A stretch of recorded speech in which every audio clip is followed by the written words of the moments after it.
வணக்கம் மக்களே. இந்த வருஷம் ஐபிஎல் வந்து பாத்தீங்கன்னா மார்ச் 22 இந்தியாவில் வந்து ஸ்டார்ட் ஆக போகுது. இந்த வருஷம் வந்து போன வருஷம் போலயே ஜியோ ஆப்ல வந்து ஃப்ரீயா ஐபிஎல் பாத்திரலாம் அப்படின்னு வந்து நம்மளால சொல்ல முடியாது. இந்த வருஷம் வந்து பாத்தீங்கன்னா ஜியோ ஹாட்ஸ்டார்லாம் வந்து ஐபிஎல் வந்து டெலிகாஸ்ட் பண்ண போறாங்க.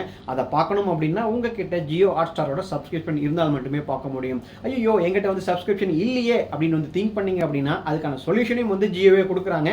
இதுக்காகவே வந்து பாத்தீங்கன்னா பிரத்யேகமா 100 ரூபீஸ்ல வந்து ஒரு டேட்டா பிளான் வந்து லான்ச் பண்ணியிருக்காங்க. இதுல வந்து உங்களுக்கு 5GB டேட்டா மட்டும் தான் கிடைக்கும். கால், எஸ்எம்எஸ் போன்ற எந்த ஒரு வசதியும் கிடையாது. பட் 90 டேஸ்க்கான ஜியோ ஹாட்ஸ்டாரோட சப்ஸ்கிரிப்ஷன் வந்து பாத்தீங்கன்னா இந்த பிளானோட சேர்த்து கொடுக்குறாங்க. அது மட்டும் இல்லாம நீங்க வந்து மல்டிபிள் டிவைசஸ்ல வந்து ஜியோ ஹாட்ஸ்டாரை வந்து அசஸ் பண்ண முடியும். 1080 ரெசல்யூஷன்ல வந்து நீங்க ஐபிஎல் பார்க்க முடியும் அப்படிங்கிறது போல சொல்லியிருக்காங்க. ஸோ இந்த பிளான் வச்சு நீங்க ஃபுல் ஐபிஎல்லையும் பார்க்க முடியாது. இதுல வந்து பாத்தீங்கன்னா 5GB டேட்டா மட்டும் தான் வந்து கொடுக்குறாங்க. பட் உங்களுக்கு 3 மாசத்துக்கான ஜியோ ஹாட்ஸ்டாருக்கான சப்ஸ்கிரிப்ஷன் கிடைக்குது.